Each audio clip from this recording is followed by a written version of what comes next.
Désolé, je prends le truc en cours. Donc nous sommes toujours dans la rue de la Fontaine. Alors je vous ai dit qu'on l'appelait la Fou, mais on l'appelait aussi rue de la Fontaine. Nous sommes ici à la rue Lascaris. Alors rue très importante, non par la rue elle-même, mais par le personnage de Lascaris, puisque c'est grâce à Don Régnier Lascaris, qui était à la fois seigneur de Valoris et prieur de l'abbaye monastère de Saint-Honorat.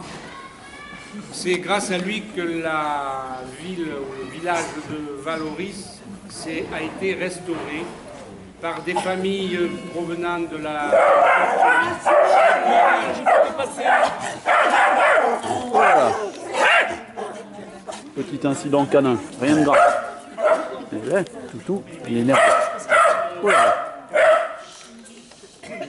Donc, ce don... Voilà, il va se couper. Don Régnier, je pensais au prince, Don Régnier Lascaris, ça fait pas du mal, qui a fait venir en 1501 des gens de la côte Ligure, notamment de Ventimille, dont il était vaguement prince ou seigneur aussi, parce que c'était une grande lignée qui remontait au grec.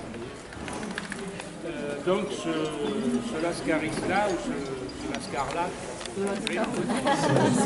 et prieur donc, de monastère, avait fondé la ville avec les habitants qu'il a fait venir donc, de cette côte. Il a fait appel à 70 familles au départ. Il y a eu un contrat notarial, si j'ose dire, entre ces habitants à qui il a cédé les terres et la ville, enfin, ceux qui deviendraient la ville, parce que quand ils sont arrivés, ils n'existaient pas, à partager le territoire entre ces 70 familles. Mais ça, c'était en 1501, le premier contrat. Je ne sais pas contrat d'ailleurs, acte d'habitation, exceptionnel, merci pour le généalogiste. Et comme il y a eu d'abord des départs, les premières familles, certaines on va je ne sais pas. Et en 1506, il y a eu un nouveau acte d'habitation. Et cet acte d'habitation n'était pas tout à fait philanthrope d'ailleurs. C'est parce qu'en cultivant les terres du Tour, ça lui rapportait du pépèze, monsieur le seigneur. Hein. Donc c'était le côté économique qui jouait aussi.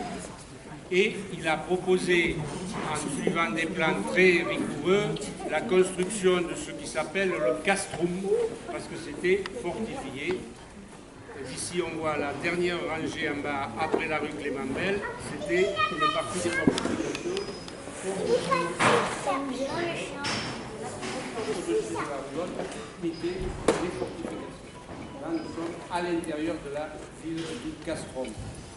Là, je crois que j'ai la star là. Donc il leur impose la construction suivant la forme du damier, c'est-à-dire avec des rues et des maisons perpendiculaires. On pourra constater, enfin, on ne le voit pas de l'extérieur, mais chaque pâté de maison qui constitue une case du damier, si je veux dire, possède un puits de lumière. Ça veut dire que même les habitations qui ont des fenêtres à l'intérieur, qu'on ne voit pas, sont éclairées par un puits de lumière. Dans certaines parties, il a disparu, il a été soit démoli, soit accaparé par les habitants du Tour, ça arrive. Mais je n'ai pas pensé à vous dire, on doit en voir un de l'extérieur parce qu'il accède dans la rue de ces puits de lumière qui étaient bien utiles pour cette époque, notamment où on n'avait pas grand-chose pour s'éclairer, si ce n'est les lampadaires. Nous allons... Le 16, vous avez vu le 16. Alors voilà, vous pouvez aller voir le 16. On va voir le 16. Le 17.